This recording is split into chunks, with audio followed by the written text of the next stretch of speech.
Hey everybody, Rosematter here, and welcome to part 23 of my House in Fata Morgana Let's Play.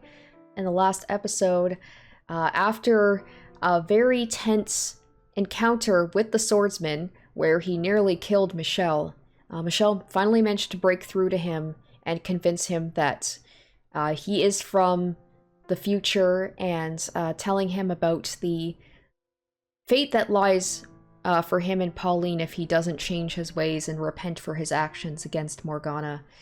And it seems like we finally have him on our side, which is surprising.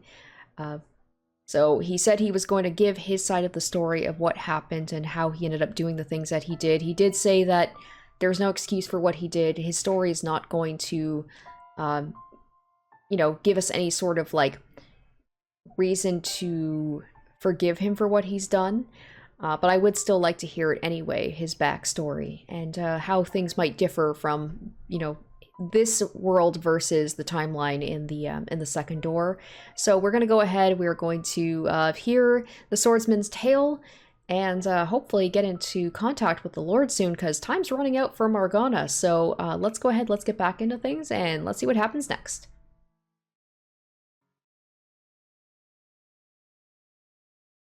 It's almost sunset. It looks like the snow didn't stick. You couldn't actually see the snow last night, could you, Giselle? He's really hung up on that snow. But then again, maybe he's literally never seen snow before. He said he's never seen spring snow. Was that when the light started fading from the sphere of darkness encasing you? Or had it been going on even longer than that? Why didn't you say anything? Not a word. I don't believe you're gone for good. You're still out there, somewhere. I know it. And I will come for you. I swear it. Just a moment. Here I am, as promised. I heard you talking, so I thought there was someone with you. He's like, but you're just a crazy person. But you're alone? It's only me, yes. I see. As I told you earlier, my perspective on events will do nothing to change Morgana's mind. I would still like to hear what you have to say. All right. Not being from this land, I don't believe in the local god, nor do I think priests and preachers are any better than con artists. Where did that come from? What I'm trying to say is if I give a confessional, it won't be to another human. You're an angel. Well, he certainly flipped from, not believing anything Michelle said to saying that he is an angel.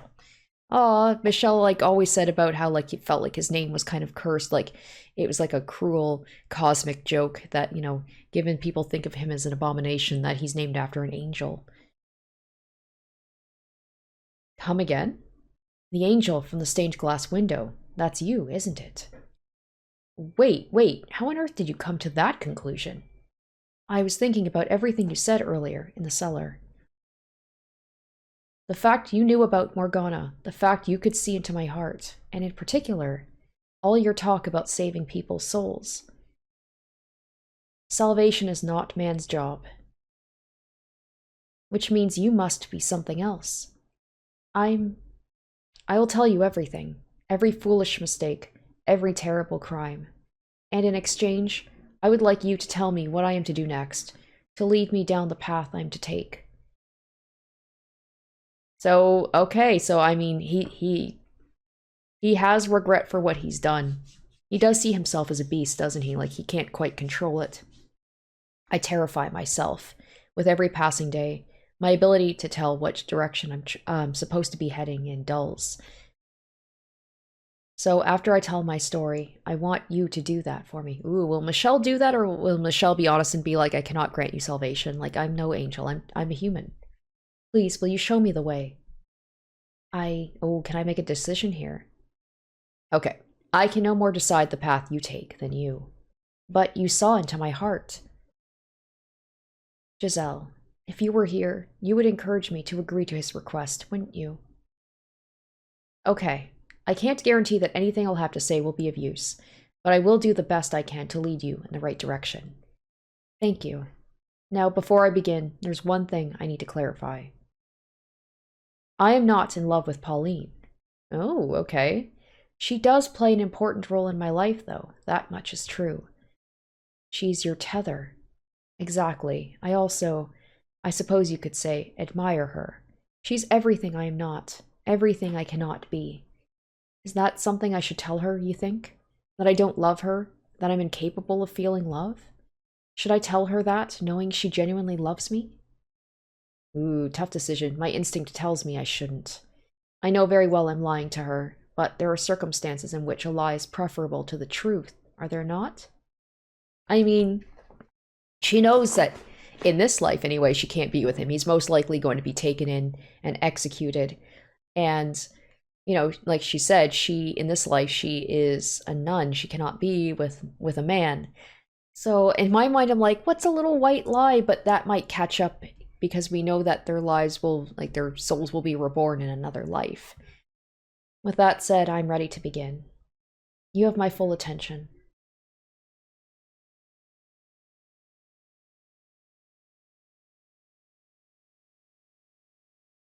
And immediately read, as you know, I am not from this land. The issue is, I don't know any more about where I came from than you. I remember the Silk Road stretching out before me as far as the eye can see. Clouds of dust wisping across the bare dirt trail. That endless expanse of red earth remains branded into the very fabric of my mind. But beyond that, most of my memories are gone. I can only clearly remember the last 5 years or so of my life. In my oldest real memory, I was a slave. I didn't work on some nobleman's estate, but instead I did physical labor, construction work. I built roads and buildings, tore down hills and mountains. That's where it was decided someone built like I am would be the most use, I suppose. And while I doubt I need to tell you this, living conditions were miserable. Other slaves withered away and died on a daily basis. Working a noble's estate would have been easier, without a doubt, if only for the fact I would have a specific master. I don't remember anything about my life before becoming a slave. All I have are the few images from which I can guess I was a part of a caravan, or perhaps a messenger. I vaguely remember being waylaid. We were vastly outnumbered, massacred with little resistance. Or at least, I assume that's what happened. When I next woke up, I had been stripped bare and was surrounded by men I didn't recognize. Was that the man? Oh, because he said that he was captured and stuff. And then Morgana was talking about a man that just went insane and slaughtered everybody and left her behind. And was going to kill her. And didn't he have a sword? Oh, shit. So, like, Morgana, did she have these connections with these people before she realized it? And then she also said about how there were slaves at the mansion, so she could have encountered him there. That would be wild, because I don't know, like, I don't know if it was implied that that man that killed everybody when Morgana was, like, captured was him? The words they spoke were gibberish to my ears, but I could tell from their tone of voice and expressions that the things they were saying were not friendly. They seemed to be mocking me, laughing at me. As you might expect, I attempted to protest, but evidently, I'd been beaten quite badly while I was unconscious. My joints were stiff and swollen, on top of my dehydration, so I could barely move, let alone put up a fight. As strong as I might have been at full health, I was in no condition to do anything then. You have no idea what that's like. How it feels to be abused and humiliated, desperate for food and water. This is once again like Mel and the swordsmen are all saying, like, you wouldn't understand what it feels like, and they don't, like, Michelle knows very well. Oh, I see. So, as I was saying, I was a slave for one grueling, torturous year. No one treated me like a human being. There was no one from the same part of the world as me. And there was no one to come to my aid. Over time, I came to learn their language. Though I can only speak it, I don't know how to read or write. But to be honest, I think I was happier not understanding what people were saying about me. They had many words to describe me, none of them flattering. Some of them would even call me a beast. And the longer I was treated as something less than human, the more I began to question whether I really was one. A darkness grew inside me with each repeated insult. I wanted to make them pay for the daily abuse. And who wouldn't? The desire to exact vengeance when you've been mistreated is only natural. It's perfectly reasonable. But they were right about what I was deep down, a beast. My revenge went far beyond what could be considered reasonable. 4 years ago, I was sitting in a carriage as it rattled along a dirt road. This might be it. This might be that moment. This was not the kind of carriage you rode around town in, but a filthy slave transport. It was packed front to back with slaves, or soon-to-be slaves, I suppose I should say. So this is probably how he knew about Morgana. There were men, young women, and even children. Everyone wore a look of hopelessness on their faces, and no one had the strength left to resist. They looked like me a year earlier, deprived of food and water and beaten to submission. The slave traders' guards were armed, of course, swords hanging from their hips, ready to cut down anyone who showed any signs of resistance. So they sat there, lamenting their fate. Sitting beside me, yep, was a young girl, crying in silence. I don't even know did I make that connection back then that could have been the swordsman? And if I didn't, I don't know how I didn't think about that. Glancing over at her, I caught a glimpse of her face. Large chunks of skin seemed to have fallen off it. It was, suffice to say, an unusual sight. But beyond that, I didn't think much of it. I didn't find it disturbing or unpleasant. Perhaps because I had a similarly unusual appearance. What caught my attention, though, was the way she was crying. I'm not sure how to describe it, but it seemed different somehow from everyone else crying in the carriage. It was almost like her tears were not for herself. "Why are you crying?" My question, the girl turned her head up to look at me. Surprise crossed her face for a few brief seconds, but that was her only reaction to my appearance. I assume her thought process was roughly the same as mine, so she felt no need to fear me.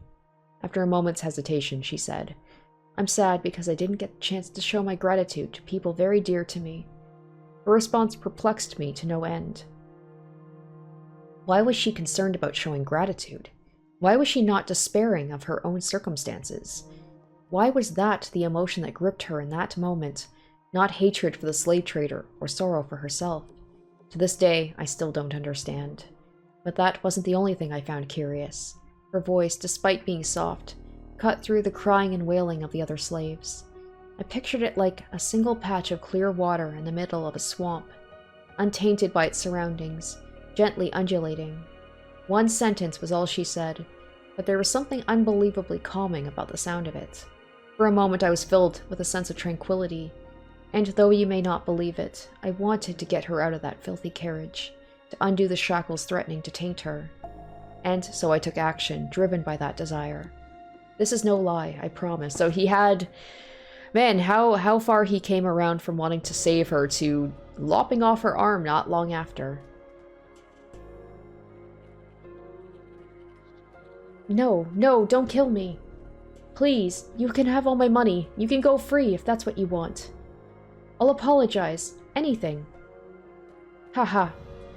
What? Why are you laughing? Please spare me. Hee hee hee hee. Ha ha ha. I have a wife and children, please. Ah ha ha ha. I'm begging you. And why should I care? Holding a sword in my hand felt amazingly right. Whatever work I once did must have required me to use a blade. Even with the shackle still around my wrists, I had little trouble slaughtering the slave traders and their guards. They let their guard down because we were restrained. The thought of anyone resisting never once crossed their minds. Dead bodies sprawled out around me. And then he just killed everybody else. Like, what was that about? What was his reasoning? Corpses I had made, lives I had snuffed out. Look at this. See? No one can defeat me. Ha ha. They stood no chance against my strength. Ha ha ha. Okay, and then laughing, laughing, laughing. More. I need more. I need more. I guess this was just the beast mode coming out. I don't have the words to describe the high it gave me killing those men, the power I felt over them. I was driven mad by the stench of blood filling the air. No, it just drew out what was always there. If I weren't already deranged, the corpses would have had nothing to stimulate in the first place. After taking the keys off one of the slave drivers, I returned to the carriage, doing my best to act calm and suppress the bubbling exhilaration. "Hey, you, unlock my shackles for me." I would do it myself if I could. "You, say something, would you?" Haha. But she said nothing, simply removing my shackles as commanded. If she had said even one word, Let me hear that curiously calming voice of hers. So he always needs a tether. He's always just searching for a tether. Whether it was her or Pauline, he just needs a woman apparently to, like, calm the beast. Then, in all likelihood, I probably would have stopped there. But she remained perfectly silent. Everyone was in shock at what they had just witnessed, her included. In time, though, the slaves started cheering. The same people who had been wailing minutes earlier were now shouting praises. Our savior! You are our savior! We're free to go home! We can have our lives back! Undo our shackles, please! I am a beast. What? I'm not a savior. I'm not a man. I'm a beast. I must have known at this point, if he had actually said these words from, like, what Morgana was telling the story. It was so long ago, guys, I apologize, but I must have had this moment where I'm like, okay, that's the swordsman, it has to be. Isn't that right? I'm a beast, aren't I? What are you... More. I need more. I thirst for more. What? Why are you pointing your... I need more!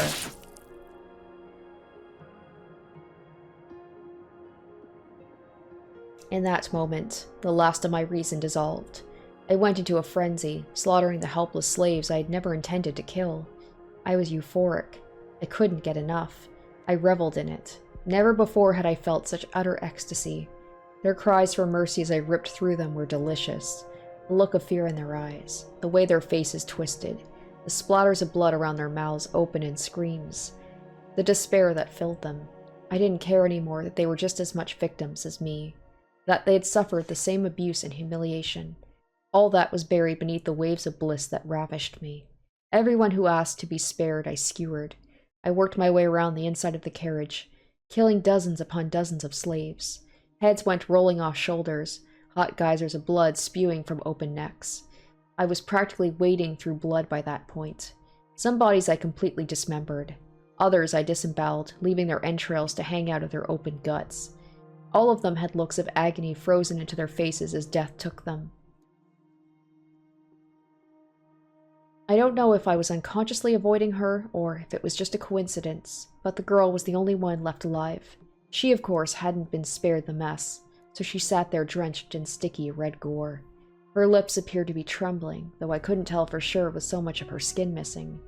The fire inside me still burned white hot. She was the reason I had done any of this in the first place. I had stood up because I wanted to set her free, but my original intentions were long since gone from my mind. And then I guess she spoke, and that calmed him down again and he let her go. Raw pleasure overwhelmed any sense of reason. I approached the girl, pointing the sword at her neck. I expected her to scream, to beg for her life like the others, but she did nothing, simply stared up at me. Why didn't you run? At my question, the girl finally spoke. Why did you kill them? The sound of her voice quelled the furor within me. It baffled me. I had no control over it, yet the strange girl could pacify me with a single utterance. So that's the thing about how, like, the white-haired girl was actually Morgana and not Michelle, because that's exactly what the, oh wow, when you think about it, yeah, Morgana, like, was the person that Mel fell in love with, and the white-haired girl was also the one that pacified the swordsman, so I wonder what Morgana's, what does that mean for the Lord, then? That should be interesting. The Lord is the most mysterious one yet. The word she used didn't matter, it was her voice. She could have called me a monster, and it would have had the same effect. Because I felt like it. I couldn't explain my reason for murdering the slaves. I didn't have the words to express the things that drove me. All I could tell her was that I did it because I felt like it. Why haven't you killed me yet? I couldn't find a sure answer for that question in my somewhat rattled mind either. In retrospect, I realize now her voice was my first tether. But at the same time, I had no idea why I didn't take her life in my frenzy. I had killed other children, other women. Young, old, sad, miserable, it didn't matter. Nothing had so much as prickled my conscience. I don't know, I said, and then I stepped off the carriage and walked away, left with questions I couldn't answer. Was I really a beast? Was unleashing my innate savagery and reveling in the massacre of helpless people really all I wanted? I didn't know. After escaping from the slave traders, I became something of a bandit. I had no hope of anyone taking me in. Not only was I a murderer, I was a foreigner. Nor did I have any chance of finding decent work. So I lived by the sword, killing and plundering. The money, I honestly didn't give a damn about. I had no desire to be wealthy. It was simply a matter of survival. That and quenching my thirst. I went on for about 3 years like that. Until finally encountering something I couldn't defeat with my sword. No amount of muscle was enough to protect myself from disease. Oh, and this is probably when he encountered Pauline and she saved him. And then, or got Morgana's blood, I'm sure, right? One day I woke up with the chills, my vision blurry, barely able to move my own limbs. I set off for a nearby village hoping to see a doctor, but my body didn't last that long. Oh, or maybe he encountered Morgana himself? When she was in that cottage? I'm sure she would have recognized him, especially considering he's like a foreigner. I collapsed on the side of the road, drained of my last strength. It was a moderately busy road at that, so I assume I had made it close to the city. Dozens of people passed by, silently pretending not to see anything. I didn't look like someone a respectable person would want to involve themselves with in normal circumstances. So it was no surprise they weren't interested in this sick, filthy foreign man. Hell, I couldn't remember the last time I had bathed. It was hard to look at me, let alone get anywhere near me. This is where I'm going to die, I thought. It seemed like a suitable end to a mad, murderous monster's life, withering away on the side of the road beneath sneering passers-by. The fact I was still alive at all after 3 years of leeching off other people's lives was itself wrong. I didn't lament my impending demise. I accepted that such was the way of the world. But then... Oh, it is! I glanced up to see a woman in a nun's habit looking down on me. Are you alright? Are you sick? I'm going to check your temperature, okay? Wow, you're burning up. You shouldn't be out here in this condition. Do you not have anywhere to go? Don't worry, I've got you covered. There's a church not far from here. Hang in just a little longer and you'll be fine. And what is your god going to do for me? He helps people in need? Haha. It's not very big, but we've got room for people who need it. You can rest up in one of the open beds, and I should be able to get you a little something to eat. I promise it will be better than staying out here at any rate. Can you stand? Not a problem. We can do this together. Put your arm around my shoulders. The church isn't that far. We can do it. You are going to carry me? Yep. It'll be fine. We'll make it, one way or the other.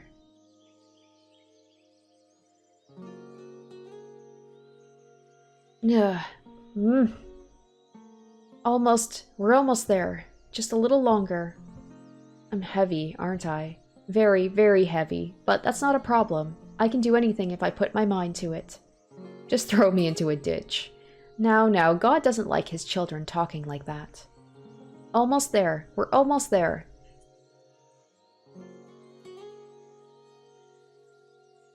So, how are you feeling? Better, I hope. I've left some applesauce on the bedstand if you're feeling up to eating anything. And you're welcome to stay here as long as you need to. Why did you help me? Because that's what people do. They help each other. That's not what most people do.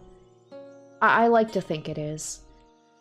You church people are exceptions. I'm not sure I agree with that.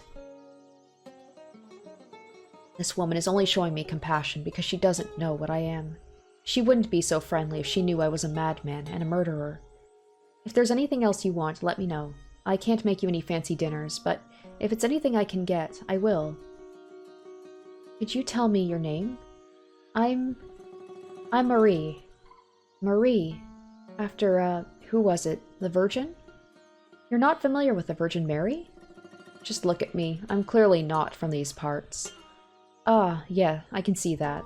So that would make you a traveler, huh? You speak the language really well, though. I take it you've been here a while, then. Yes, I have. How exciting. So when you're feeling better, maybe you could tell me about the country you came from. I've never been far from home, so I'm curious what it's like elsewhere. There's nothing I could tell you. It can be anything. Tell me about yourself if you want. I'm even less inclined to do that. Get better soon, okay? I'm looking forward to hearing all about it. I'm not sure there's anyone out there more deserving of the Virgin Mary's name. What was that? Your name. It suits you. Oh, no, not at all. I'm incredibly flattered to hear you say that, but I hardly live up to the name. What's your name, by the way? I have no name.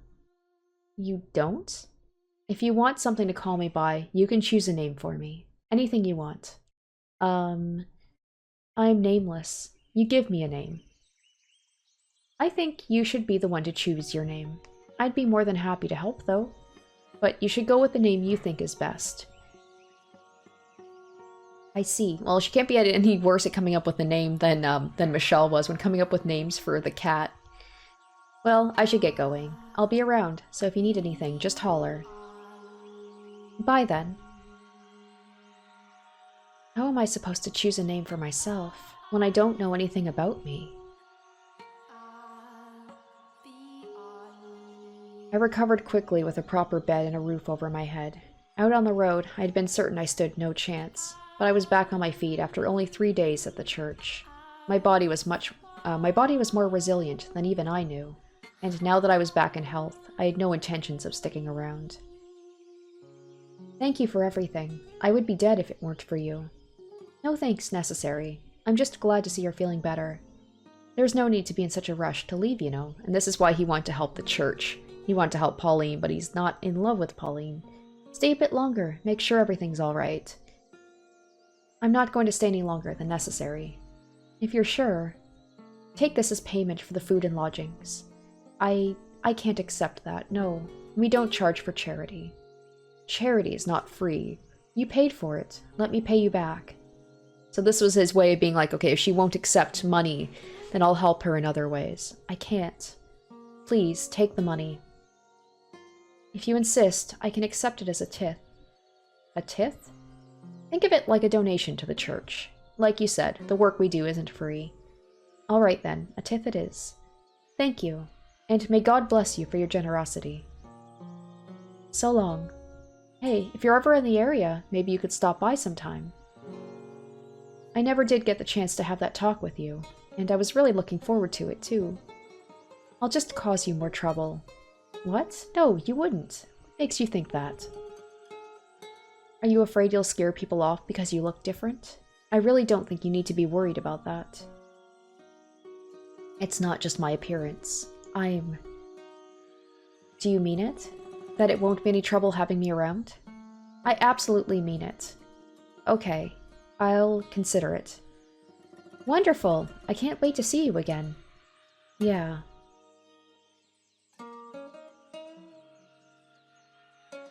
Believe me, I knew I had no place involving myself with her. A killer making himself comfortable in the house of God? I don't even believe in their deity, and I still knew it was nothing if not extremely disrespectful. The money I had donated to her church wasn't even clean. It was stolen. I didn't feel the slightest bit guilty about it, though. I was more than conscious of what I was doing, but none of that mattered to me. She had smiled when she took it. That was enough. Seeing the nun smile put my heart at ease, much like the sound of the slave girl's voice had several years before. It restrained me, suppressed my urges. That smiling face was my new tether. I had always believed I was at my happiest when torturing people. My thirst for murder was ingrained in my soul. But as exhilarating as taking others' lives was, there was a part of me that yearned for peace, and that was his whole thing in his door about just wanting a peaceful life. I'd gotten a taste of that with her, and I wanted more. Even knowing I had no place in that world, that peace was something I would never attain. Still, I longed for it. It started with brief visits every few months. In time, though, their frequency began to increase. Soon, it was once a month, then twice, then once a week. The length of my visits gradually grew as well. Every time I showed up, the nun greeted me with a smile, quenching my thirst without the need for blood. The more we met, the more I endeavored to be a normal man around her, or to play the part of one. I thought if I acted like there was nothing wrong with me, then I wouldn't be out of place at her side. I wanted to feel like I belonged in that peaceful world where she lived. Ah, it's the giant man! Marie, the giant man's here! Giant? Ah, hello there. I was beginning to think you weren't coming this week. I was having trouble deciding on what to bring you. You're always welcome here, you know. You don't have to bribe yourself in, but I appreciate it, thank you. I wouldn't feel right if I didn't bring something. I bought a variety of fruits for you today so you can share them with the children. They'll be delighted. Thank you so much. It's nothing, really. So, have you decided on a name for yourself yet? Not yet, no. Nothing at all? It makes talking to you a little awkward, not having anything to call you. In that case, the giant man is as good as anything. Haha, did he get under your skin? A little. I'm not that big, am I? We're all giants to little kids. I do wish they'd be a little less blunt about it sometimes, though. Indeed. That's kids for you, though. They'll tell you straight up. I suppose it's better than them being afraid of me. The children here have strong nerves. They're ordinary kids. You're just not a scary person. They only assume I'm harmless because I'm with you. What? You make it sound like you actually are dangerous or something. Because I am. Don't get worked up about it. The only thing different about us is our race. I mean other things as well. Everything else is exactly the same. I'm not so sure. You must have had some pretty awful experiences because of your appearance then, to make you so concerned about it. I wish I could say I understood your pain. That's not necessary. But if I could, then maybe I'd feel a little closer to you. If only I could be even half the same race as you. You have nothing to gain from being more like me. You don't think so? I think there's a lot that would be nice about it. I would probably have really pretty black hair at least. Oh shit, and she had black hair. She had, I'm trying to think if she looked much different, but she did have black hair. And did she look kind of like him a little bit? I don't know if she looked like a little bit different as well. She had maybe like a darker complexion. But she definitely had black hair, so that means that, I mean, we haven't seen what her hair looks like, so it's not black. So she did get reborn to look more like him. Why are you so obsessed with being like me? She's down bad for you, my dude. I just am? Oh, yeah. That was about the time I started noticing the feelings she had for me. At first, I thought I was simply being egotistical. There was no way a woman like her would be interested in a man like me. But I couldn't think of any other explanation for the way she looked at me. Back then, I believed I loved her too, and that if we could be together as man and woman, that I would finally be able to attain the peace I so sought. That I could wash my hands of the killer within me, defeat the urges once and for all. That I could step out of the darkness I had lived in for so long. That I would be able to see the light. That I would be able to experience love like any other ordinary man. So, in the name of that hope, I took action. That foolish, naive hope. What are we doing out here so late at night? I'm sorry for asking you to meet me on such short notice. I hope it wasn't too much trouble sneaking out. It certainly wasn't easy, so you had something to tell me? What I'm about to tell you, every last word is sincere. And then once you've heard me out, I want you to turn me down. What? Over these past few months, I've come to at least understand, somewhat, the responsibilities and restrictions placed on you as a nun. But even ignoring the obligations you have, I know good and well I'm not a suitable match for you. Which is why, as I said, I would like you to turn me down. I still want to hear it. I love you. So he said that his words are sincere. I think he believed it at the time, and now he's saying, like, he feels like now he doesn't actually love her, he just wants her to be his tether. I fell for you the moment I first saw you. I know I don't deserve to be anywhere near you, but every time we met, my desire to be with you grew stronger and stronger, until it was out of my control. Turn me down, Marie, please, and I will stop trying to get close to you. I'm not Marie. You're not what? My real name is Pauline. Pauline? Marie is my baptismal name. It's not the name I was given at birth. I love you too.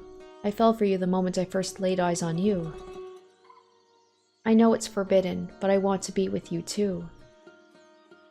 Any free time I have, I want to spend it with you. I'm glad to hear you say that.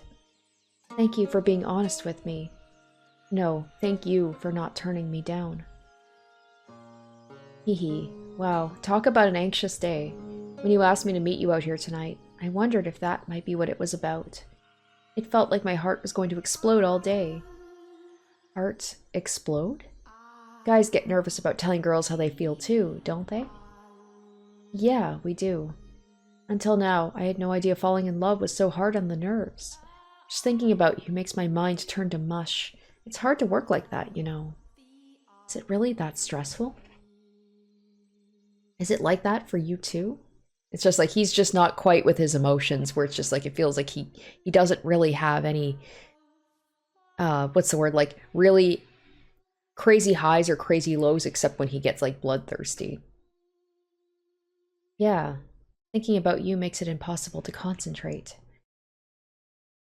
Tell me something, maybe he's like, I don't feel like I'm human, because it's like, am I supposed to feel anxious and stuff? Because I don't. I mean, Pauline, what is it? How exactly is it hard on your nerves? What? How exactly? It's like, I'm in the clouds and I want to scream and I want to jump into a lake all at the same time.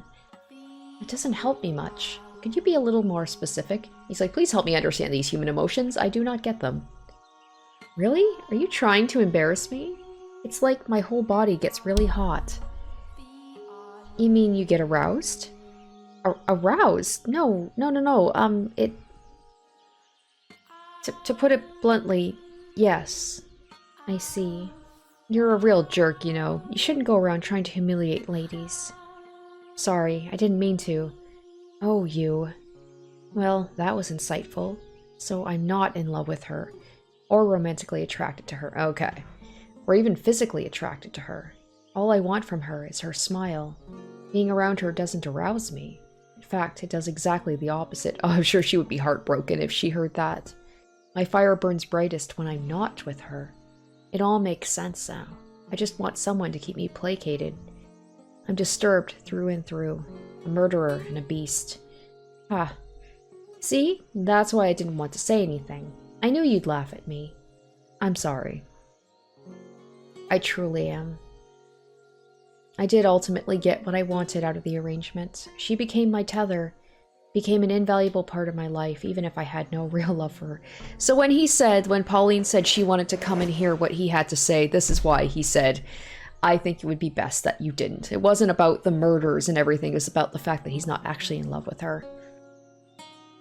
When I was with her, I was at peace. That said, her presence didn't completely rid me of my urges. I was still occasionally struck with bouts of insatiable thirst, overwhelming desire to mutilate anyone who came into my line of sight. And sometimes, Pauline became the object of that desire. It goes without saying I never did draw my sword on her, but I had no way of knowing when I might lose control. And if I ever did kill her, then there would be nothing left to keep me from regressing completely into a beast. And that is what happened in that door where he did kill Pauline. Pauline and I arranged regular nighttime meetings, though never once did I tell her how I truly felt, but I had no intention to either. When I was with her, I was in the role of her lover. She never questioned my love for her, and expressing hers for me caused her to smile even more than normal. The happier she was, the more beneficial it was to me. Spending time with her in this capacity, I was able to gain a deeper understanding of what kind of person Pauline was. She was a deeply generous and compassionate woman. While I now understand her near-compulsive deeds of charity were a result of the stress and uncertainty she felt about herself, at the time I believed she was doing it because she genuinely wanted to. I believed she wanted to save absolutely everyone, to be the saintess she'd come to be known as. She gave assistance to anyone who sought it from her without question, and as a result, the church's coffers quickly dried up. Her God did not supply her with an endless store of bread and wine either. In the end, any endeavor, no matter the intentions, requires money. In time, her generosity turned excessive, self-destructive. She would even skip meals so that others could eat. In retrospect, that was probably my fault too. As I pushed her toward wanting to be a regular girl, she pushed back against that desire by becoming even more charitable. Soon her actions started making the other nuns' lives difficult, giving her a less than favorable reputation within the church. Still, she would tell me when we met up how she wished she could help even more people. Doing so would give her peace, and if I could be part of that peace, then I wanted to grant her wish. But what could a killer like me do to help? Petty thievery wouldn't make me nearly enough money to keep a church and orphanage running. And a raid large enough in scale to do so would inevitably be traced back to the source, which would ruin the church forever. How was a murderer to acquire such a large sum of money? I was ready to jump at any opportunity that presented itself, when I received a summons from the Lord. Are we going to get to see the Lord? Ah, there he is! Straight up, that is definitely Yakubo. I take it you're the Oriental man who's been seen buzzing around a local church of late. When I first saw the Lord, I was surprised at just how young he looked. There couldn't have been more than a couple of years difference between us. I'd envisioned him as an elderly, or at the very least a middle-aged man. That would be me, yes. What of it? Who do you think you're talking to, you impudent rat? Show some damned respect. Apologies, I'm not very familiar with the local customs or language. Very well then. You're fortunate I'm such an understanding man. Now, for the reason I called you here. You're the one who killed that cart full of slaves 4 years ago, aren't you? So you know about that. Ha! I wasn't actually sure it was you, but now I have confirmation. Since then, one slave of Far Eastern origin has remained unaccounted for. I take it that would be you. That's right. You made one hell of a mess out there. Am I here to be punished? That depends on how our talk goes. If you think if I'm going back to being a slave, you're fooling yourself. Pfft, I don't need any more damn slaves, and I certainly don't want you as one. You're obviously not finding any respectable work, being an ex-slave, so I take it you're still in the business of getting your hands dirty, are you not? I assume you're playing cat burglar or something, living off whatever you can swipe from the nearest unlucky bastard. Correct. Isn't it comical, then, that you would choose God's sacred house to stretch your legs in, you filthy dog? I absolutely agree. I thought that would get a reaction of you, but it seems you got no bite in you today. Never mind, let's get down to business. You're going to help me out with a little something I'm working on. Help you with what exactly? Something that's going to make me a lot of money. And if you lend me a hand, I'll make sure you're well taken care of. Along with the church you're so fond of, and the nun you've taken a liking to. That nun of yours has made quite the name for herself. Out in the city proper, people have started calling her the Saintess. They're right about that, she is. Ha, the commoners love their heroes and saints. They eat that rubbish right up. But saint or not, you can't simply create food from nothing. Her work is causing financial troubles for the church, is it not? It is, yes. If you help me with this, I'm offering you an entirely new church, one where she has complete control to do as she wishes. She'll make it into the biggest church in the city. She'll be able to help even more people, which should surely please her. What would you have me do? Jumping at the first whiff of scraps. You really are a dog, aren't you? I don't like conversations that overstay their welcome. Fair enough. Then let's get to business. Not far from here lives a witch whose blood has the power to cause miracles. Miracle blood? Sounds like a sham to me. You never know. They say the sound of her first cry brought rain to the land when she was born, saving the whole village from drought. And they say her blood has the power to cure any disease. I'll worry about the veracity of the rumors later. Right now, all I want is for you to capture her and bring her to me. Explain something to me, Lord. You said if I helped you, the nun would be able to save more people than she does now. So, how does capturing this witch accomplish that? I'm glad you know how to listen, dog. We'll be turning the blood into a miracle elixir, which she will then distribute to patrons of the church. In exchange for tits, of course. Selling it, then. Selling isn't quite the right word, but if that's how you want to think of it, by all means. The commoner's beloved saintess handing out an all-powerful miracle medicine. He'll lap it up. And in turn, you'll make a fortune. Exactly, money I can use to support her church. It'll be a boon to the city's economy as well. A single witch's freedom is all it will cost for everyone here to come out happy. So, what'll it be? Will you help? Or will I have to... I'll help. I have no reason not to. Decisive and a good listener. Excellent. Once I've captured the witch, where do I take her? I have a mansion set aside where your nun can run her church. There's an observation tower on the grounds. The witch will be kept locked up there to ensure we have a constant supply of blood. Okay. When do you want me to get her? You're just chomping at the bit now, aren't you? I thought you'd hesitate at least a little, but I guess it was foolish of me to presume to understand how a killer's mind works. All the resources I put into investigating you and everyone close to you were wasted, it would seem. Do you even have a conscience? Don't act like you're any different. I assure you, I have a conscience. I wouldn't be doing this if it wasn't necessary for the growth of the city. No, I mean, you're as much a murderer as me. You would never come up with a scheme like this if your hands were clean. Watch your mouth, dog.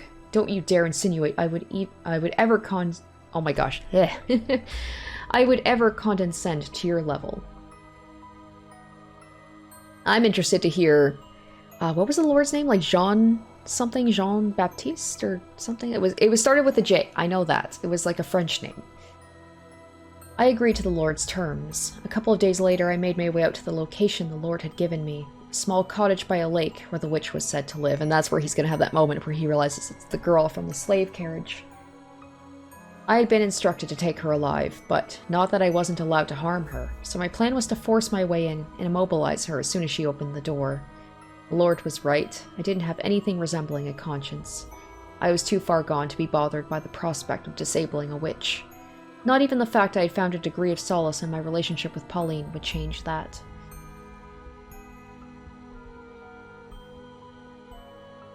However, who's there? When I heard the witch's voice through the door, I froze. It was the girl from 4 years earlier. I didn't even have to see her. I knew right away. I wouldn't mistake that voice. That stream of pure, clear water cutting through the grime for anything. I would never forget the first thing that had ever managed to suppress my desires. My first tether. When the Lord told me about the witch, I never once expected it to be her. Who is it? Are you the witch with the miracle blood? My hand rested on the hilt of my sword. I had at first meant to break down the door if she wouldn't open it for me. Please leave. However, when I heard that voice, my hand fell limp. Please stay away from my home. I am in need of your blood. Could you not spare a little? I have nothing to spare for a man like you. My blood is only for the sick and needy, so please go away. Stay away from me, I'm begging you. Get away from this place. You're a murderer. I want nothing to do with you, so please just go away. As you say, she had commanded, I took my leave of her cottage, in somewhat of a haze. It should have come as no surprise, but in the 4 years since our last encounter, she had no kind words left to spare me. Yet even in her derision, I still felt myself being calmed by the sound of her voice. I debated with myself, should I do as the Lord requested and capture her, or should I let her go free as I had done 4 years earlier? You already know what I decided to do, though, don't you? That's right, I went with the first option. After all, I had no need for 2 tethers. While breaking down her door was still an option, the witch was wary of me. If she were to somehow manage to escape, there was no saying how the Lord might react, so I stood watch, waiting for her to step outside. The problem was, she never opened her door. It wasn't just me. It seemed she was wary of everyone, and then that's when she saw Mel, the only person she would open her door for. There was one exception, though. The boy. She left the cottage for him. They went on walks together around the lake. It's been a while since we last went on one of our walks, huh? I haven't been sleeping much, taking care of Nellie. Is her condition worsening again? Yeah. Rest assured, I'll give her my blessing as many times as she needs. Thanks. I really, really appreciate it. The weather's kind of not that great today, huh? It looks like we might get rain. It's probably not smart to stay outside much longer. Yesterday. I should get going. See you. Oh, she was gonna say something, but stopped herself. Watching the two of them, it occurred to me I could make good use of the boy.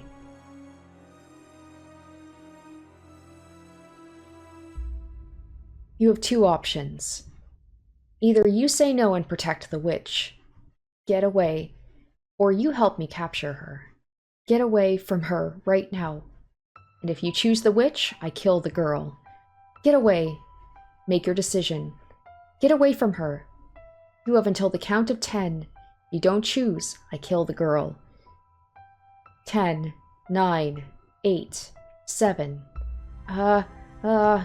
6, 5. Okay, I'll do it. I'll help you. So get your sword out of her face. Don't kill her. I thought you'd hold out until the last second. Well, what are you waiting for? Let's get going. Get moving. You pitiful little boy.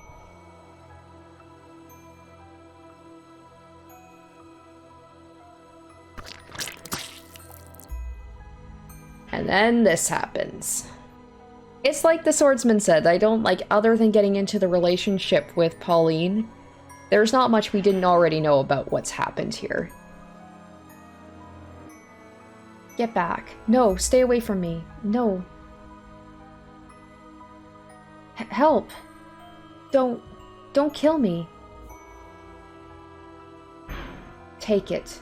What? That's your share. Should last you long enough. What? Why? Why? Why did you take my arm? What do you mean by share? What? Why? Why?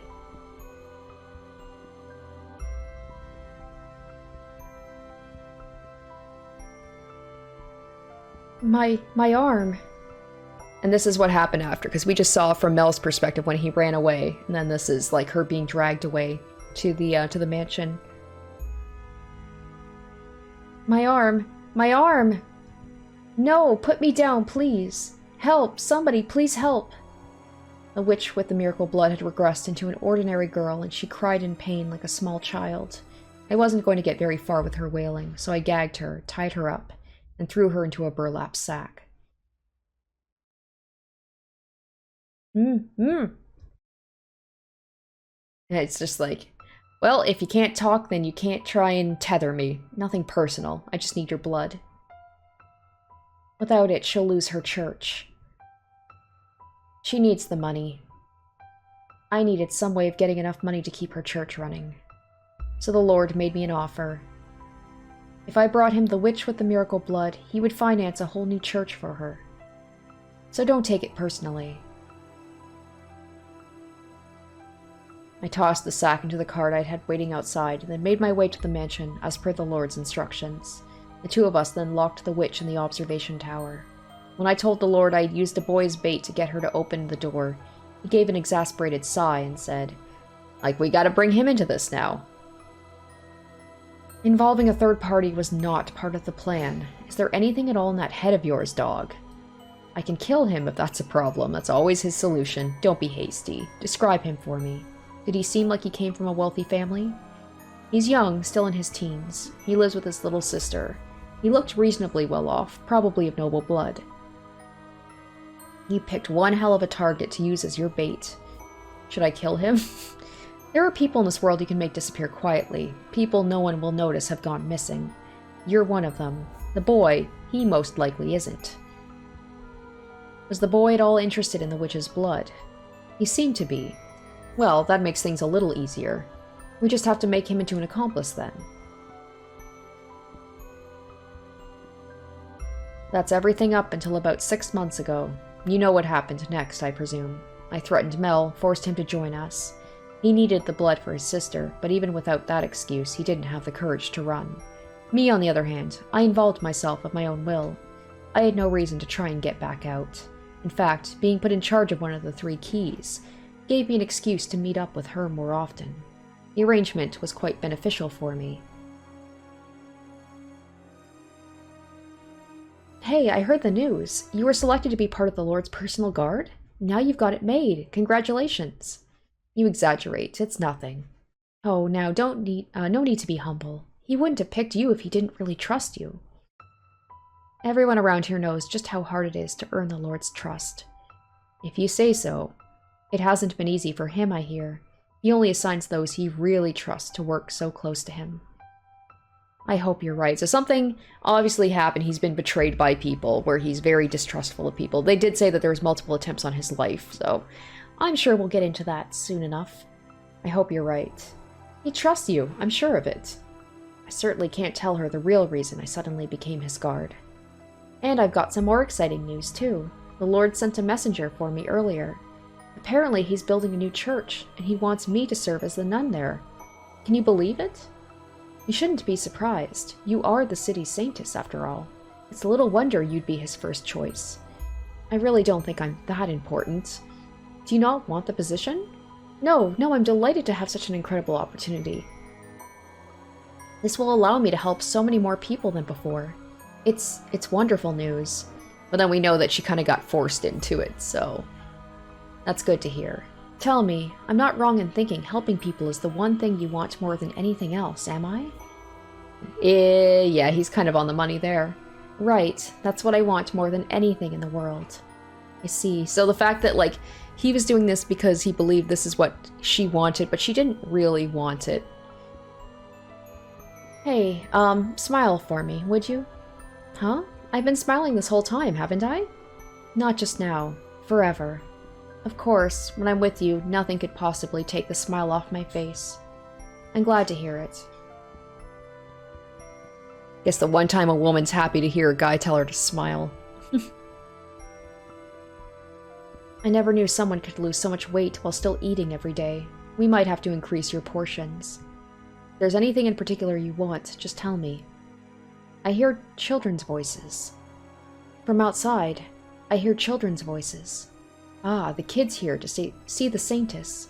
It's gotten quite noisy out there of late, yes. Oh, the saintess. Your voice has gotten raspy too. Was that my doing? Did I take your voice? That's unfortunate. To me, your voice held far more value than your blood. And I took that away from you. Yes, you three took everything from me. So we did. Enough chatter, dog. The Lord's scheme was a success. The witch's blood brought with it an influx of donations, which the Lord invested in various businesses in the city. I have no idea if the blood actually had miraculous powers, but there were certainly people claiming to have been healed by it. It wasn't long before people who weren't sick started making use of the supposed cure-all medication, saying it had preventative properties as well. As word of the elixir spread, the Lord's profits grew in kind. One fact was undeniable. The witch's blood stimulated the city's dramatic growth.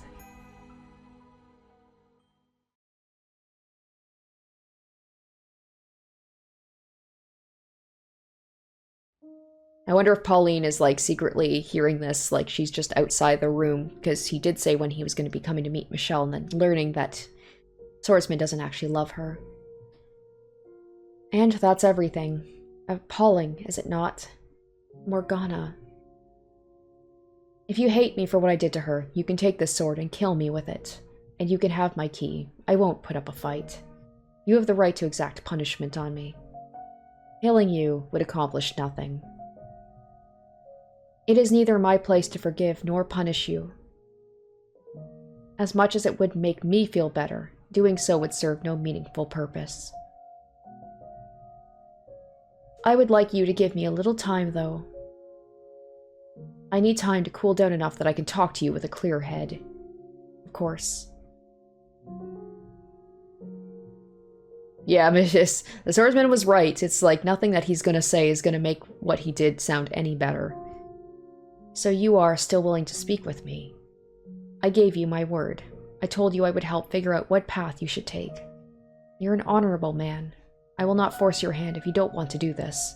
You can tell me to leave and I'll walk right out the door. More than anger or hatred, I'm simply deeply pained. Maybe things would have turned out better if I were as sympathetic a man as you. People are supposed to be able to feel happy or sad for each other. I can't, though, which must make me a beast.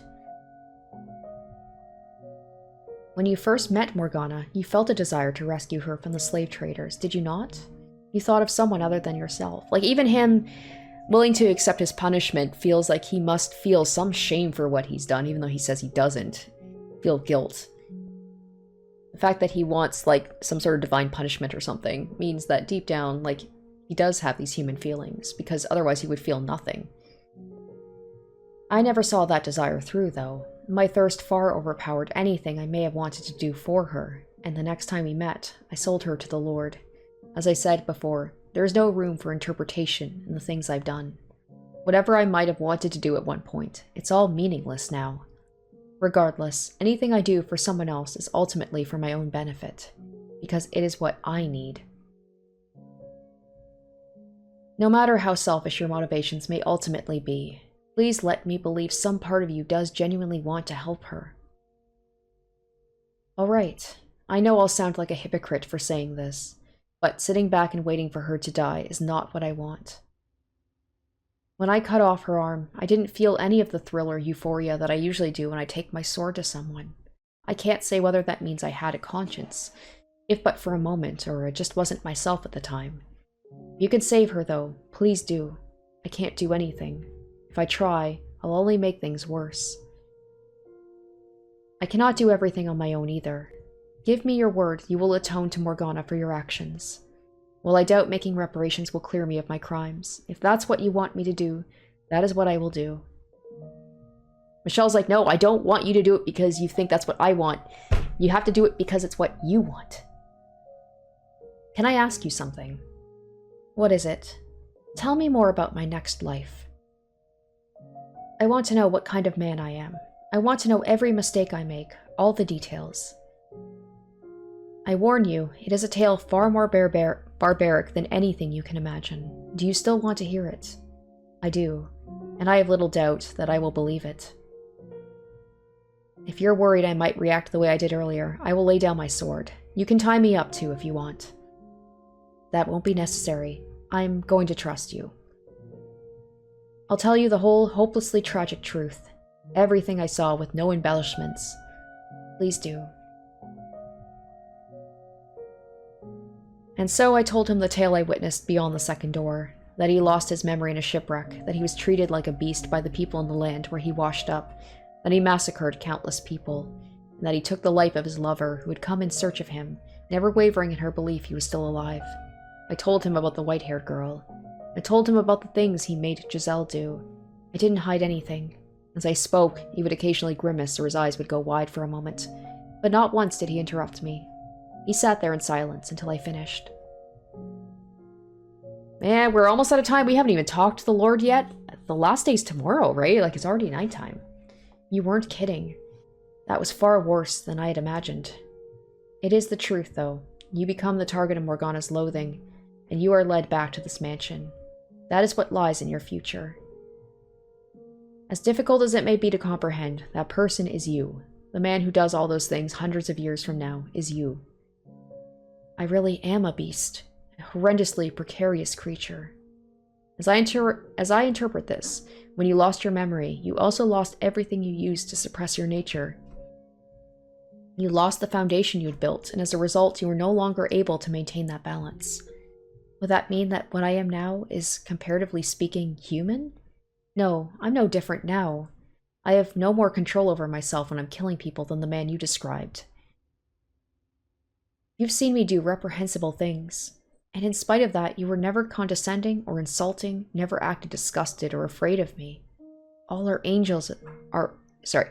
all angels as compassionate as you? I am not an angel. I was simply biting my tongue. He's honest. Are you afraid of me then? I am not afraid of you, no. What are you then? I don't understand. I am of the belief that now is not the appropriate time for me to allow my personal feelings to influence my actions. My task is to save Morgana. If I'm to be honest with you for a moment, I despise the man you are in the future, but I'm also equally frustrated at myself. You're right, the things you did were inexcusable. You murdered innocents. You killed the woman who came searching for you. But on a personal level, what angers me the most is you put blood on the hands of the woman I love. I know very well that to you it's something you haven't done yet, but it was still your soul. It tears me apart inside. I couldn't return in time to stop it. You'd be hard-pressed to find anyone who wouldn't be angry to know someone they care about had received that kind of treatment. I suppose. If that's how you feel, though, aren't you interested in taking revenge on me? As I mentioned before, there are times when allowing your emotions to take the reins is the wrong course of action. This is one of those times. Seeking vengeance is the wrong thing for me to do right now. If I can eliminate Morgana's hatred, the 3 of your souls will be set free as well. So you're going to save me too? Yes, I am. I don't consider myself worthy of redemption, especially not after hearing about the things I will do. I'm a beast through and through, a twisted, psychopathic monster. You were conflicted, though. You struggled against the creature that dwelled inside you. It's true you found perverted joy in violence and murder, but you also felt kindness, which caused a part of you to seek peace. And the same can be said of you in this time as well. If you actually were nothing but a beast, or rather, nothing but a man that derived pleasure in killing, maybe then I could have truly reviled you. Then you would be irredeemable, no matter what had turned you into that. No matter how much pain and suffering had driven you to that point. But your instability, your constantly shifting desires, your mental frailty, all appear to me as very human traits. Tell me, how should I live my life from here on? What is it you want most? The easiest road for me would be the one I walk now, to continue being a killer. No fighting my desires, no resisting what's inside me. Would that be my salvation? To abandon my humanity entirely? I don't know what I should do, what I'm supposed to do. I'm at a complete loss about everything. I would like to believe your desire to live in peace is sincere, and that's what I want for you too. It will be the more trying path, yes, because you will have to fight against your nature to stay on it. But we live in the human world, and you also have Pauline, who wants the same thing, extending her hand for you, inviting you to join her. So I encourage you to suppress your urges. Your life will not be easy for it, but I implore you to take the rocky road, for your own sake, and for hers. Even if it means my entire life is built on a foundation of lies? Before today, I believed it was wrong not to be true to oneself, but as I listened to you tell your story, I came to realize that maybe there are exceptions.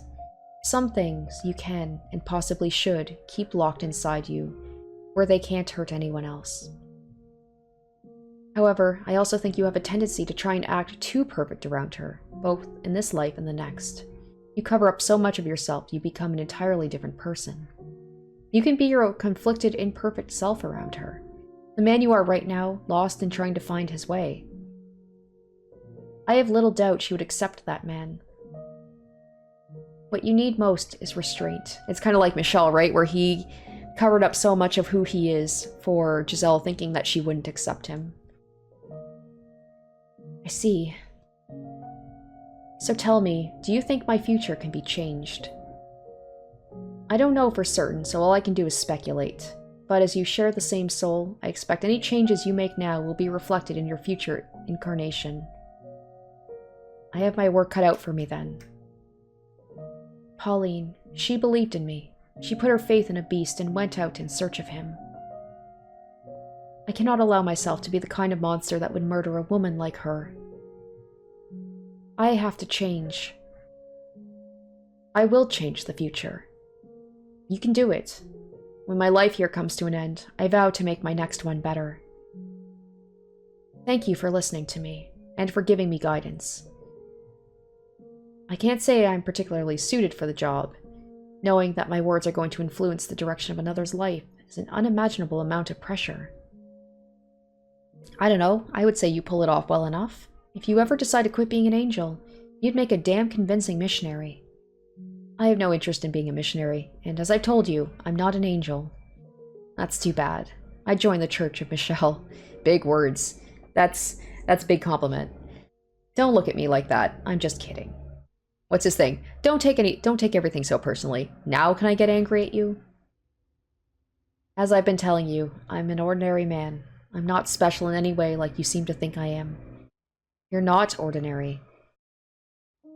You're different, but not in the same way I am. I wouldn't ask any normal man to show me how to lead my life. I see. Although, what passes for normal differs from person to person, I suppose. Just as I don't think you're normal, I'm sure there are people out there who do. Perhaps. Or maybe they're just able to see my desire to be normal. Well, that's everything I have to tell you. You're going to want to talk to the Lord next, I assume. That's right. I'm going to convince him to hand over his key, and then I'm going to set Morgana free. This is the big boss. This was like the boss's like the bodyguard. This is like the, I don't know what else to think, but like the pre-boss to like the final boss. I doubt you'll have much luck convincing him of anything, but I'll help in any way I can. Mel is just kind of like a little goober. He's like kind of like the joke boss, where it's like super easy to defeat. I appreciate it. I'll get him to come to supper tonight. You be there too. Okay, I'll be there. Michelle, don't be awkward, please. If I could ask you one favor though, could you try to arrange that for as late as possible? That should be doable, but why? There's someone else I need to speak with first. That's right, he still needs to find... I don't know if he's talking about, is it Mel he's going to talk to? Is he going to talk to Maria? Or is he still trying to find Giselle? Alright, I'll do what I can. Thank you. See you this evening, then. Did I lead him to the correct path? Will he actually find redemption at the end of it? Like, this is impressive that Michelle is doing this without Giselle's guidance. You know, he's doing this all on his own. No, I made the right decision. Even if he doesn't in this life, there's enough of a chance he will in his next. One left, and that's it. I'm almost there, Giselle. I've almost made it to Morgana. I've come this far. All that's left is to speak with the Lord. Stay focused, Michelle. The pieces I have still don't fit together yet. As Morgana told it, the Lord was a cruel man from the moment she first saw him, and he wasn't much different in the swordsman's telling of events either. Are those portrayals the full picture of what kind of man he is? Will adding his perspective do anything but amplify Morgana's hatred? And if he really is exactly the man he's made out to be, then how do you explain his internal struggles from the third door? Did his core personality change with the times? Everyone else I've met has been fundamentally the same, though. Are you the exception? Jacobo. Morgana found joy in her life during her 3 years at the brothel. She wept about not being given the opportunity to thank them. Oh, if she can be reunited with Maria, that would be amazing. So maybe Maria is more likely to be able to assuage... I can never say this word. Assuage? Morgana's animosity? I'll have to hear what she has to say. Ugh. I can barely move my right arm. I can't feel my fingers at all. It burns. I've managed this long, but damned if it doesn't hurt. Ugh.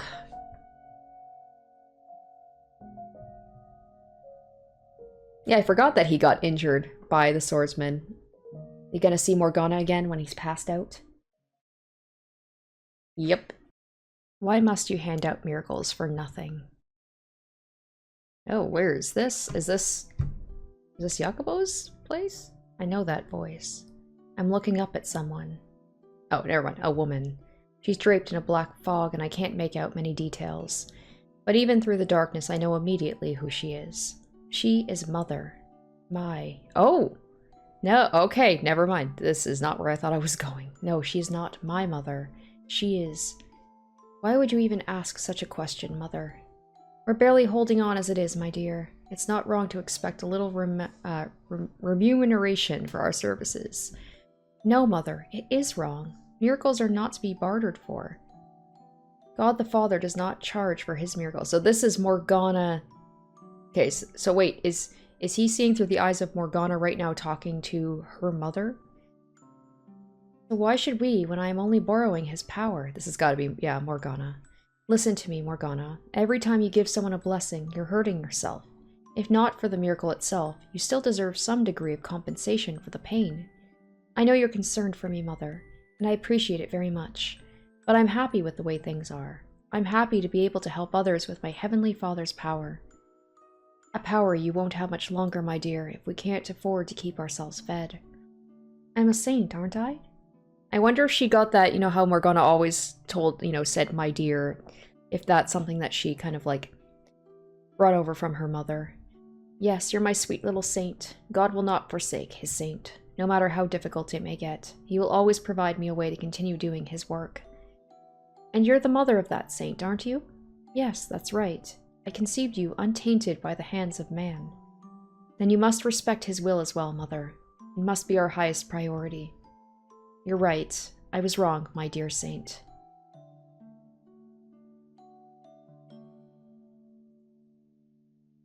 Mother, you agreed with me. You said I was right. So why are you taking money from that man?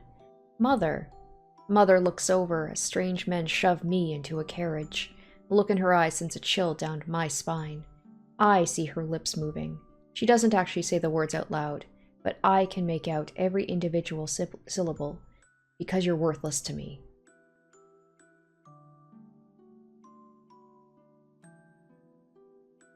Welcome, daughter of God. You'll be performing miracles for me now. And if you cooperate, I can guarantee you'll live more than comfortably. Miracles are not something to be performed for one single person's benefit. What? Miracles are not magic or parlor tricks. They are a precious gift granted to me by my Father in heaven. Using his power for personal gratification is a grave sin. I will do no such thing. I entreat you to think long and hard about your actions. Imagine being talked down to by a child, and her being right.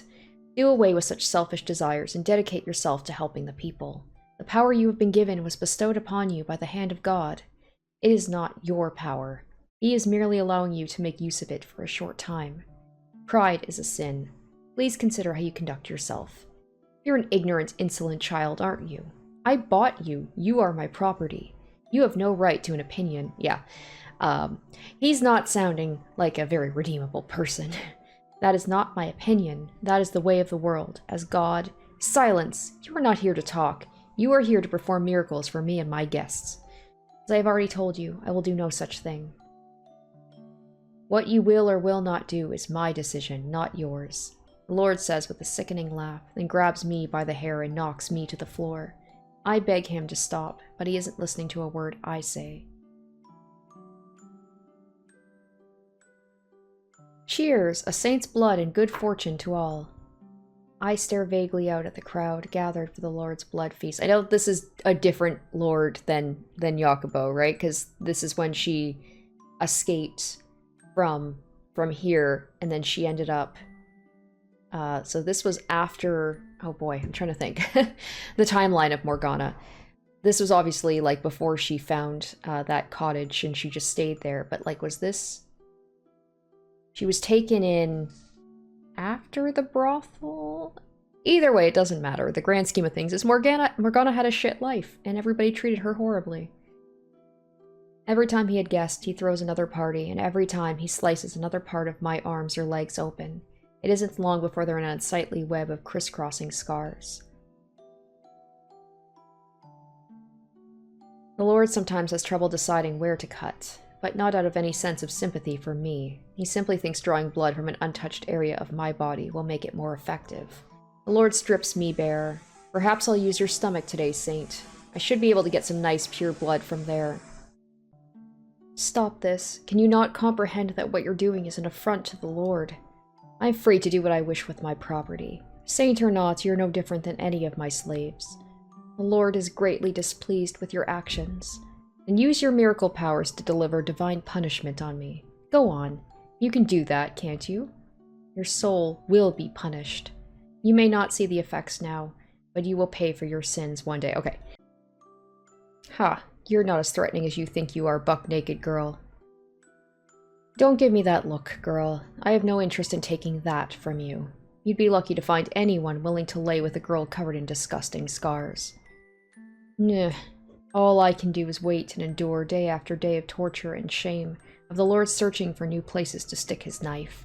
My entire body, except for my face, is covered in reddish-black wounds. Someone, anyone, help me. Get me out of here. Please, someone. O Father, who art in heaven, I pray for you, to lead me unto deliverance. Father, Your trials, they are much too great.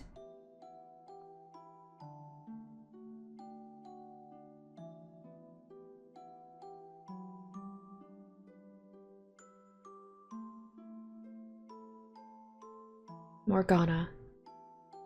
That was much clearer than the first time I saw it. Everything she felt, her struggling, her sincerity, her pain, and her voice. It felt almost as though I was the one going through it all. Lord, I can understand why Morgana would bear such a powerful grudge against him. I was wondering, I'm like, okay, this Lord, I guess the Lord must have escaped from, right, because during the whole thing when I can't remember what happened at the party, but she managed to escape. And I can't remember if she killed the Lord or not, if this Lord is Yakubo, or if that was a different Lord. I'm assuming it is him? Like, okay, anyway, considering everything he did to her. Sorry, guys, like, the problem with watching the her flashback from so long ago, it's the timeline for me is a little muddled. Why would he do that, though? There's some reason. Some explanation for his actions. Ugh. I'm thoroughly exhausted, like I've just spent the last several months having my blood drained again and again. My limbs feel like they have boulders tied to them. Just trying to get to my feet makes me dizzy. So cold. She's probably waiting for me by now. I should get going. I have to do this. Move, damn it. Fighting against my body's attempts to succumb to gravity with every step through sheer force of will, I make my way to the courtyard. Ah, Maria. Oh, there you are. Thank God you came. Sneaking onto church grounds is a bit unnerving, so if you... Are you alright? You look like you just came back from the dead. I'm fine. Thank you for coming. Now, to continue our conversation from yesterday. Whoa, whoa, whoa, slow down. Who do you think you're convincing? You look about as fine as a fucking corpse. If you're not feeling well, we can always do this some other time. And whoa, what happened to your hand? Oh yeah, his fingers. It's a minor injury. All his fingers are broken. Nothing of any significance. Seriously, who do you think you're convincing, man? I can get around just fine without a few fingers. You gotta take yourself into consideration, too. You can only run on raw determination for so long. And imagine how it makes me feel for a second. You asking to talk and show up looking like that? If you want to get anything done, you've got to take care of yourself first. Head on back to your room and rest. Let's do this some other day, okay? When you're feeling... I don't have that kind of time. Noon tomorrow. That's my deadline. I have to take care of everything before then. I know damn well what condition I'm in, but that doesn't change what I need to do. If I don't, I can't save Morgana. I can't get Giselle back. That makes it all the more important you get your rest. And when do you suggest I do that exactly? Honestly, I don't get why you're in such a damn tizzy. Get a hold of yourself, man. I am plenty calm. It sure don't look it. You're already pushing yourself to the edge.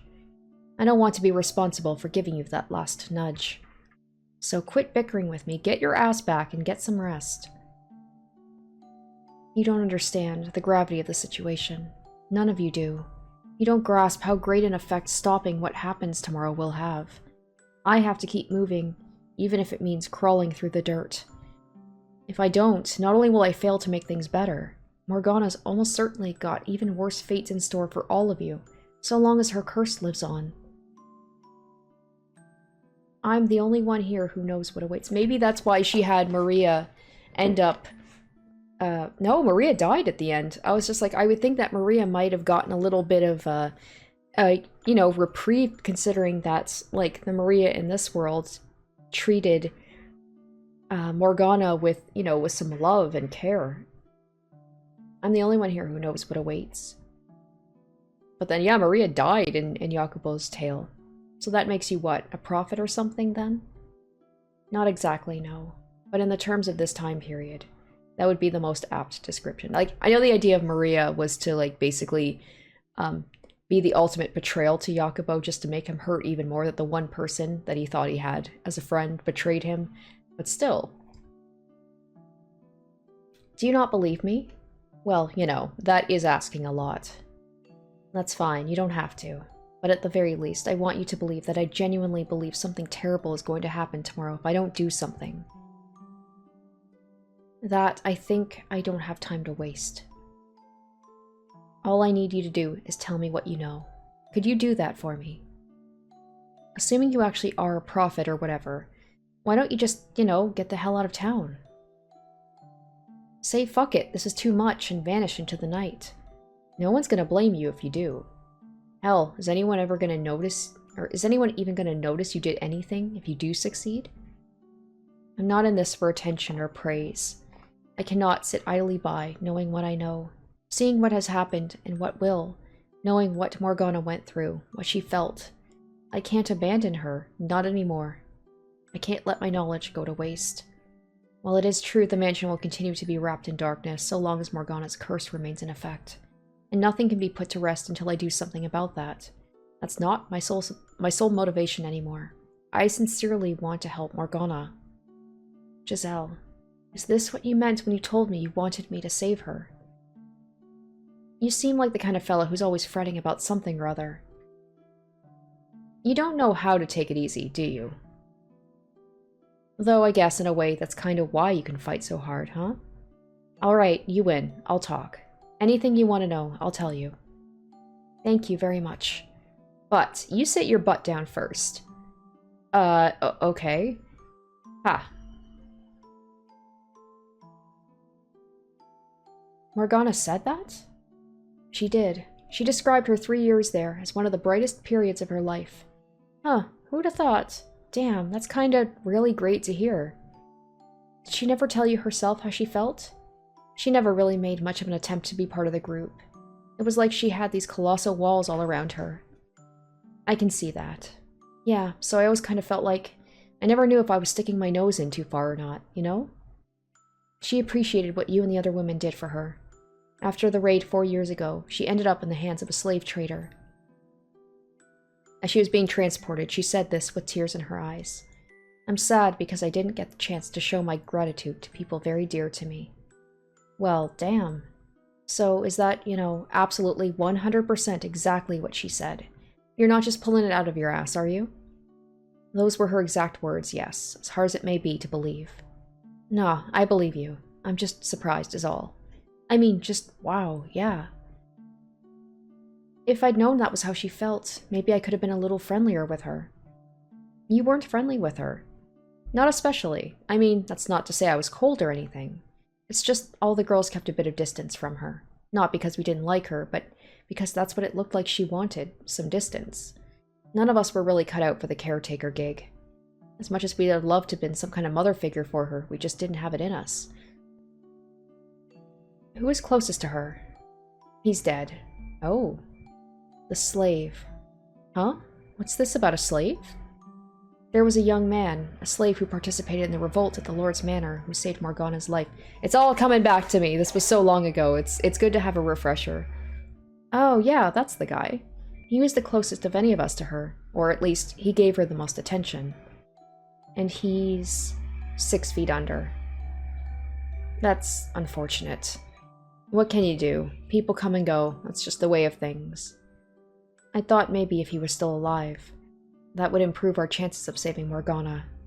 Improve our chances? There's only one way about it. We smash the Lord's fucking skull in and take his key. Marie and the swordsman are both on the same page on this. That's not an option. Doing that will not alleviate her hatred. Would you be willing to accompany us when we go into the observation tower? Huh? Me? Why? I want you to be there to say something to her. I'll say whatever you want me to say once you've gotten her out of the tower. Don't you think being able to hear the voice of someone she cares for when she's finally set free would do more to pull her out of the darkness than anything else? That's all the more reason it can't be me. Why not? Like I've been saying, I was never that tight with her. I kept my distance.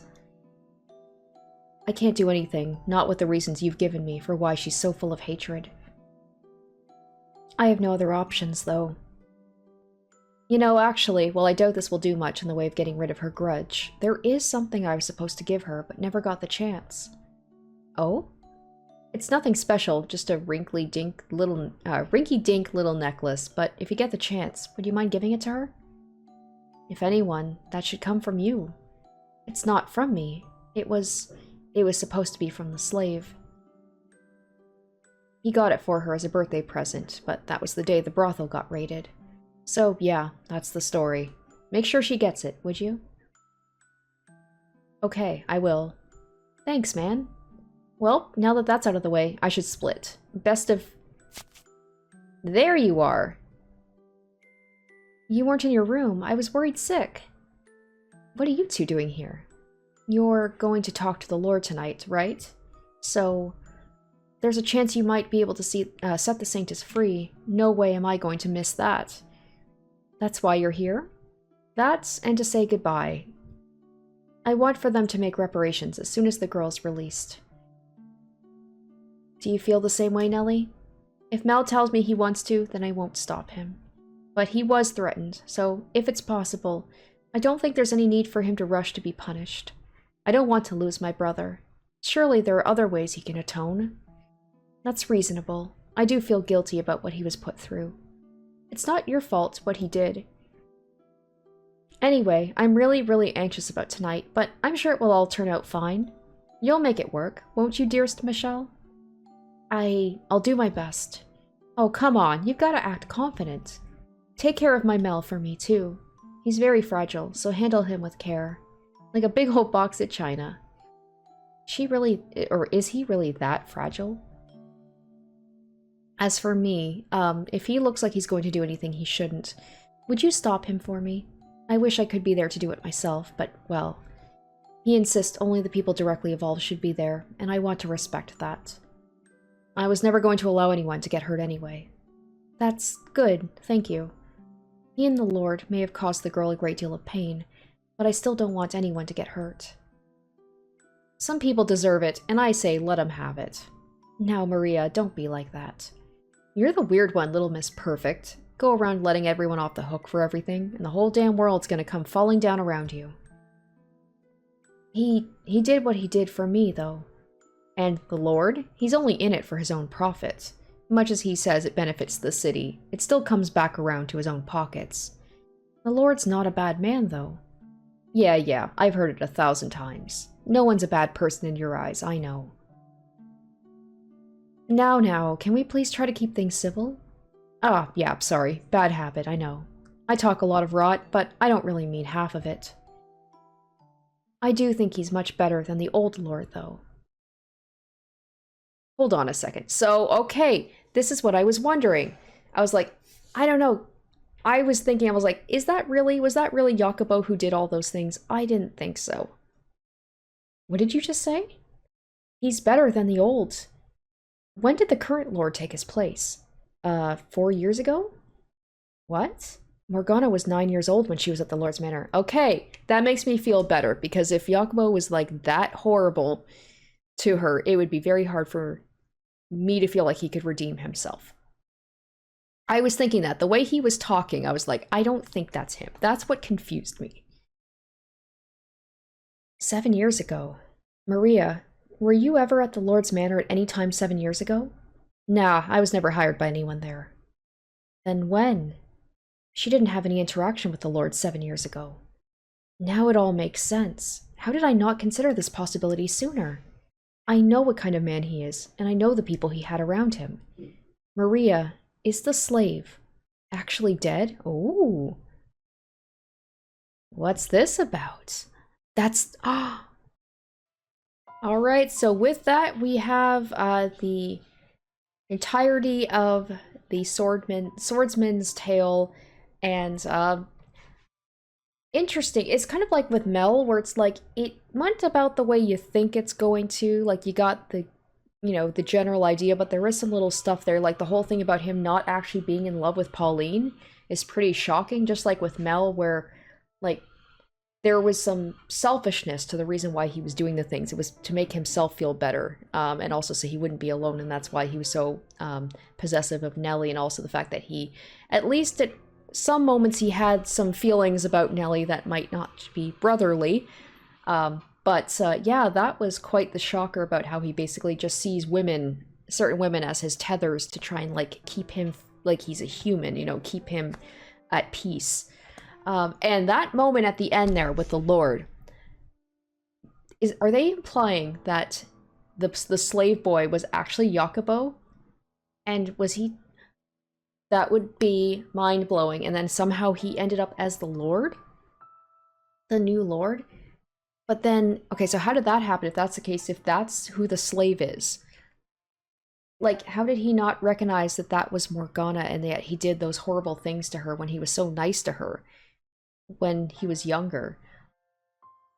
I guess things may have changed him, but if that's the case, if Yakubo is actually that slave boy who was the closest to her, that could be the moment there where, like, if she realizes this, that might be what releases her hatred. That's mind-blowing. I don't know if that's what the game is implying, but if so, that is wild. But okay, we're going to be getting into the big meeting with the Lord in the next episode with Yakubo, or whatever his name is in this timeline. And I'm really curious to see if that's actually the case. I imagine with the last day coming soon, we should be finishing this up. I don't know, within the next couple of episodes. I have no idea how much is left, but I can't wait to see the conclusion to this. I hope you guys did enjoy this episode, and stay tuned next week for the next part. Until then, bye. Special shoutouts to my top tier patrons: Kaori Makoto, Revealing Storm, Jared Fan, Tequila Mockingbird, Izzy Ibo, Joel Oostman, Asborn Kennedy, Harry Gazif, iCognito, Locus Corollas, Wusing Chrysalis, and Lumi Arclight.